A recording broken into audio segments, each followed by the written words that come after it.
ધ્વનિત મારી વાત બસ તારા બધા નાટક મારી સામે રહેવા દે. ધ્વનિત મારી વાત તો સાંભળો. આ સરગમ દીદી બાબા ગાડીને લઈને ક્યાંક જઈ રહ્યા હતા. એટલા માટે હું તો એમને સમજાવતી હતી કે હજી બાળકને આવવાની બહુ જ વાર છે, પણ ખબર નહીં એમના મનમાં શું ચાલી રહ્યું છે. મેં ધ્વનિતને બધી વાત કરી દીધી છે.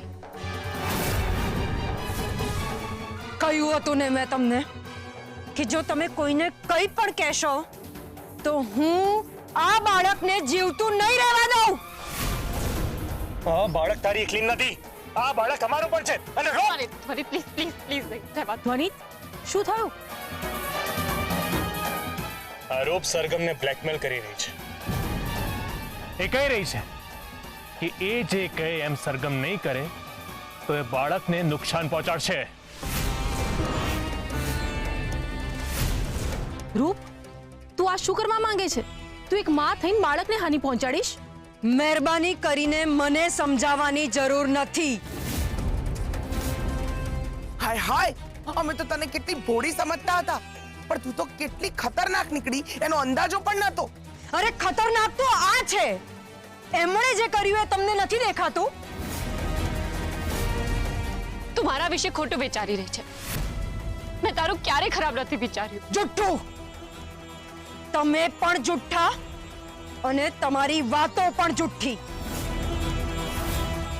અને તું બહુ મહાન છે. લજ્જા ભાભી, તમે શાંત થાઓ. બસ બહુ થયું હવે. મારે તમારા લોકોની વાત નથી સાંભળવી અને નથી જોઈતું આ બાળક.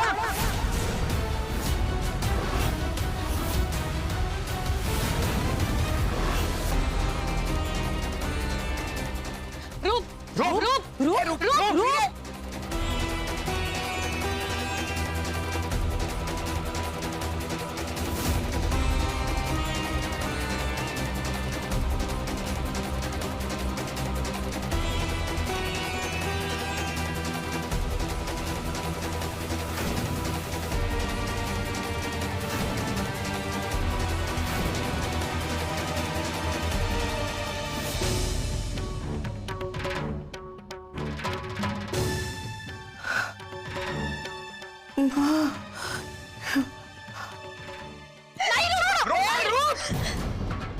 કોને ધમકીઓ આપે છે તું? હા, તારી એકલીનું બાળક નથી, સમજી?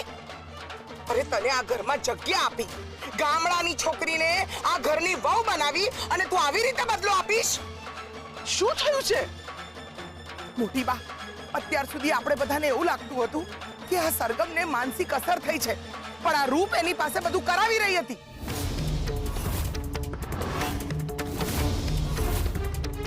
બેટા, તો શું કામ કરી રહી હતી? એ સરગમને ગાંડી પૂરવા કરવા માંગે છે, જેથી એ આ ઘરની નાની વહુનો અધિકાર લઈ શકે. પણ તું આ ઘરની નાની બહુ છે જ બેટા.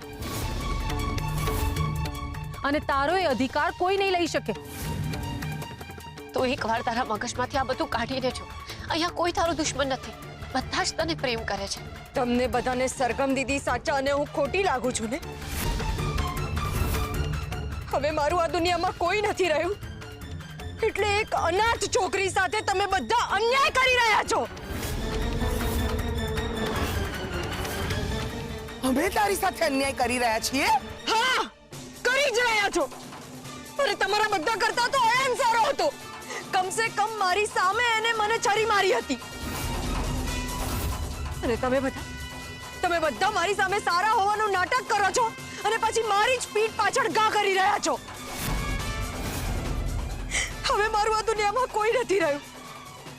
પણ તમે બધા પણ જો મને દુખી કરશો ને તો તમે લોકો પણ સુખી નહીં થાવ. હું આ બાળકને ક્યારેય જન્મ નહીં આપું. તમે લોકો જો મને આ ઘરની બહાર નહીં જવા દો ને તો હું ઘરની અંદર જઈને આ બાળકને મારી નાખીશ.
રૂપ રૂપ દરવાજો ખોલ.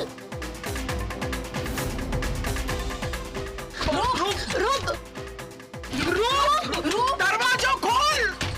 દરવાજો ખોલ. રૂપ મોટી બા પાછળથી પણ અંદર રૂમમાં જાવ એવું નથી. આ રૂપ ક્યાં ગયું છે? એ બહુ ગુસ્સામાં છે કે શું કરી ના બેસે.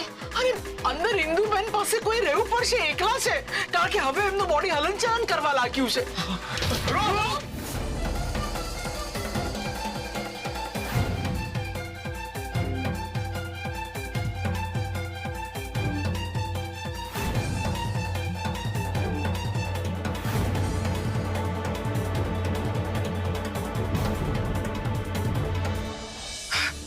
રૂપ પણ છે ને, શું કહું તને, એ છોકરી, હવે આ છોકરી પણ છે ને અયાનના રસ્તે નીકળી પડી છે. અત્યારે આ વાતને આપણે શાંતિથી હેન્ડલ કરવી પડશે, કારણ કે રૂપ સાથેનું બાળક પણ છે. હા ભોગરાજ, મને પણ એ જ વાતની ચિંતા છે કે પોતાના અને બાળકને કશું કહી ના નાખે. હે ભગવાન.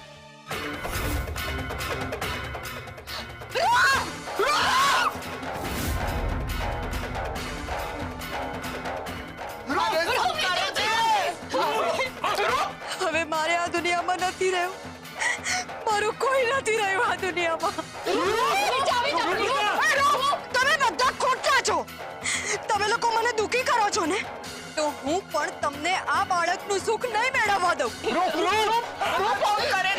આજે મારી જાત સાથે આ બાળક પણ ખતમ થઈ જશે. રૂપ, હવે મૂર્ખામી ના કર કે પછી પસ્તાવાનો વારો આવે. હું તને વિનંતી કરું છું રૂપ, તને હાથ જોડું છું, તું નીચે ઉતરી જા. રૂપ નીચે આવી જા. રૂપ તું જે કહીશ એવું કરીશ, તને જે જોઈએ બધું જ આપીશ, પણ પ્લીઝ તું આવી રીતે પોતાના અને બાળકને મારીશ નહીં. પ્લીઝ રૂપ, પ્લીઝ. રૂપ.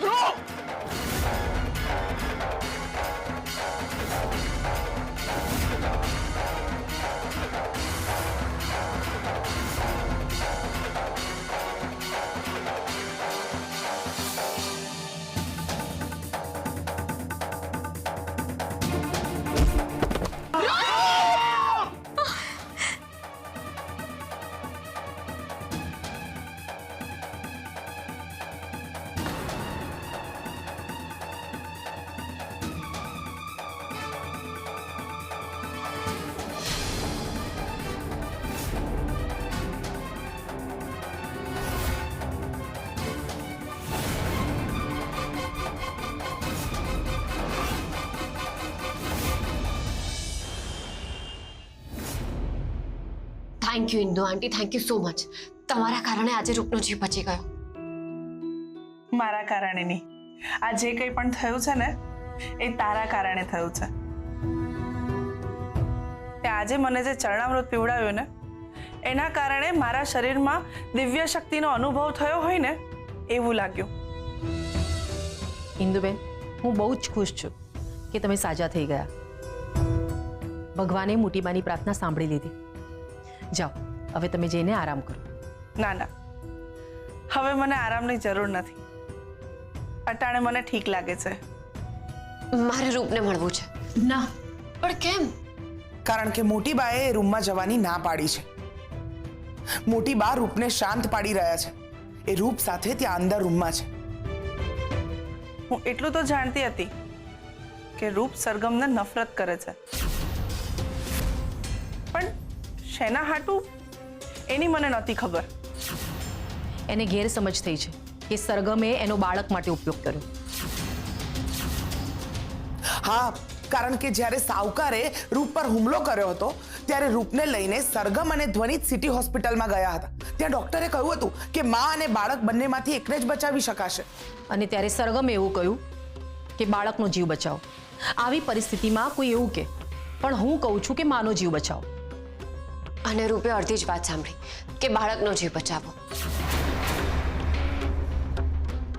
એટલે એને એવું લાગ્યું કે મને માત્ર બાળકની પડી છે એની નહીં, અને એના મનમાં નફરત ઘર કરી ગઈ.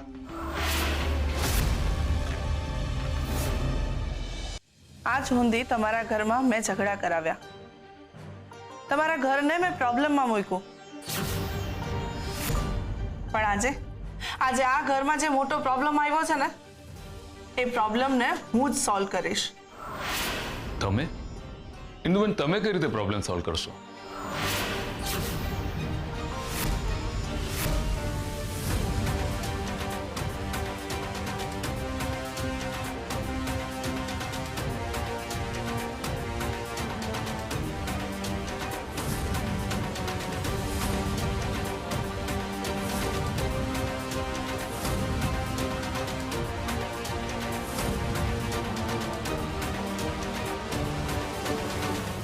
ધ્વનિ, તું તારું લેપટોપ લઈને રૂપના રૂમમાં આવ. અરે પણ અને સરગમ, ફક્ત તું જ મારી હારે ચાલ. તમે હંધાય અહીંયા જ રાહ જુઓ. હંધુ એ હારું થઈ જશે. હાલો.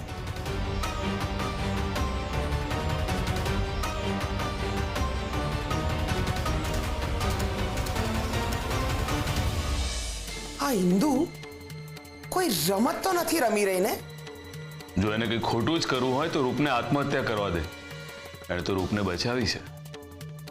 હાલ જ ભાભી, મને પણ એવું જ લાગે છે કે ઇન્દુબેનમાં હવે પરિવર્તન આવ્યું છે.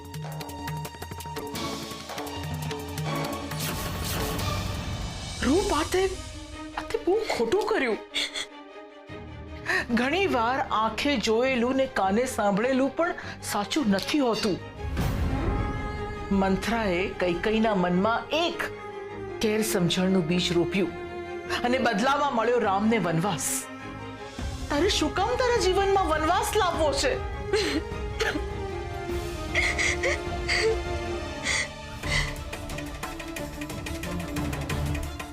મારે આમનો ચહેરો નથી જોવો. અમને કહી દો કે અત્યારે ને અત્યારે જતા રહે અહીંયાથી.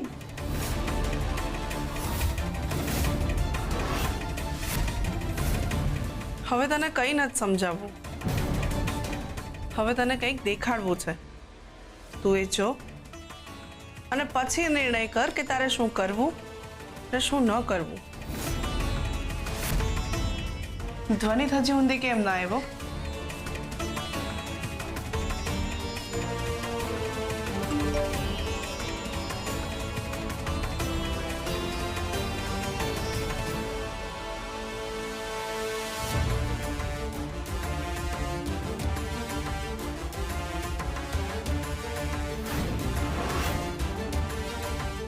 તે જે સાંભળ્યું ને અધૂરી વાત હતી. આ પૂરી વાત છે. સરગમ, હું કહેવા માંગતી હતી એ વાતનો અર્થ તું સમજી જ ન શકી. આ જો, માં અને બાળકમાંથી કોઈ એક જ બચી શકશે. બાળકને બચાવો. જો બીજું કોઈ હોત તો આવું જ કહેત કે માં નહીં પણ બાળકને બચાવો. પણ જે છોકરીએ બાળક માટે આટલા વ્રત કર્યા, આટલી બાધા રાખી, આટલી માનતા માની, એના વિશે હું કેવી રીતે બોલી શકું? બોલવાનું તો શું, વિચારી પણ ના શકું. એક માં તરીકે, એક માણસ તરીકે, અરે ખાસ કરીને તો એક સ્ત્રી તરીકે અમારા માટે જે જીવ આપવાનો છે એના કરતા જે જીવે છે ને વધારે અગત્યની છે. એટલે પ્લીઝ પ્લીઝ તમે રૂપને બચાવી લો. તમે ગમે તેમ કરીને રૂપને બચાવી લો. Please doctor, please please doctor. Sargam દીદી, સરગમ દીદી, મારી ભૂલ થઈ ગઈ. મને માફ કરી દો. મને માફ કરી દો.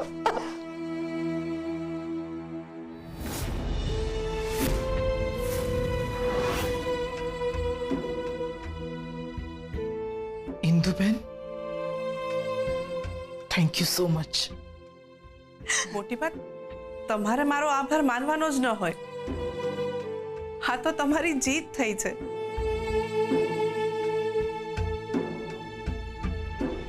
શું તારા મોટી બા મને સુધારવાની ચેલેન્જ એક્સેપ્ટ કરશે? 1 મહિનાની અંદર હું તમારામાં રહેલો વેર, છેર, સ્વાર્થ, ઈર્ષા બધું જ દૂર કરી દઈશ. બોલો, આવશો 1 મહિનો રહેવા માટે? મંજૂર છે? મોટી બા, તમે ખરા અર્થમાં મને તમારા જેવી કરી નાખી. મોટી બા, ઇન્દુબેન, આટલું બધું પરિવર્તન તમારામાં આવ્યું કેવી રીતે? હું કોમામાં હતી, તો મને હંધું સંભળાતું. મેં જોયું કે તમે લોકોએ મારી કેવી રીતે સાર સંભાળ રાખી. અને હવે હું ખરા અર્થમાં બદલાઈ ગઈ છું. મોટી બા, મેં જે કંઈ કર્યું છે એ માફી માંગવાના લાયક તો નથી, પણ જો બની શકે ને મોટી બા, તો મને માફ કરી દેજો. અરે ઇન્દુબેન,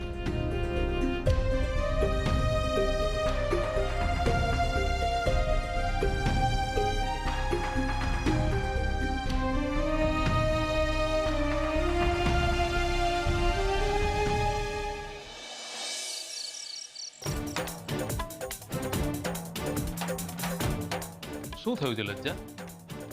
હા જુઓ ને, દિવસની રાત થવા આવી, હજી સુધી પરી ઘરે નથી આવી. અને આ ચિરાગ છે તે ફોન નથી ઉપાડતો. ચિંતા નહીં કર, આવી જશે. અરે પણ ક્યારે આવશે? હા જુઓ ને, રૂપની દોડા દોડીમાં સવારની રાત પડવા આવી, હજી સુધી કોઈને રિયલાઇઝ નથી થયું કે મારી દીકરી ઘરે નથી આવી. અને ચિરાગ છે તે ફોન નથી ઉપાડતો. ક્યાં હશે મારા બાળકો?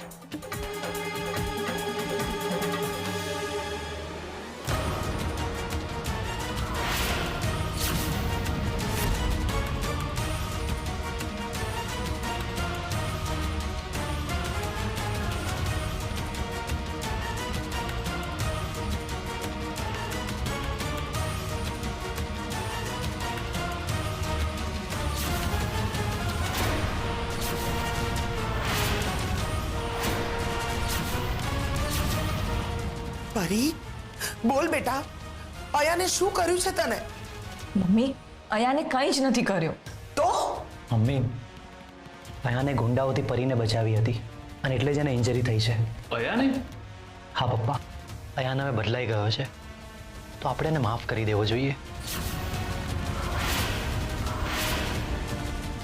હા મોટી બા, આજે અયાન ના તો ખબર નહીં એ ગુંડા મારી સાથે શું કરે. મને લાગે છે કે આપણે અયાનને માફ કરી દેવો જોઈએ. હા મોટી બા, મને એક તક આપો. મેં જીવનમાં જે કંઈ પણ ભૂલો કરી છે એ બધી ભૂલોને હું સુધારવા માંગુ છું. હું આપણા આ પરિવાર સાથે રહેવા માંગુ છું. હું મારી પત્ની રૂપ સાથે નવેસરથી જીવન શરૂ કરવા માંગુ છું. બસ એકવાર મને માફ કરી દો ને મોટી બા, બસ એકવાર. નહીં મોટી બા, અયાને પરીનો જીવ બચાવ્યો છે તો આપણે એને આર્થિક મદદ કરી શકીએ, પણ એને આ ઘરમાં પગ નહીં મૂકવા દેતા. હા મોટી બા, હું લજ્જાની વાત સાથે સહમત છું.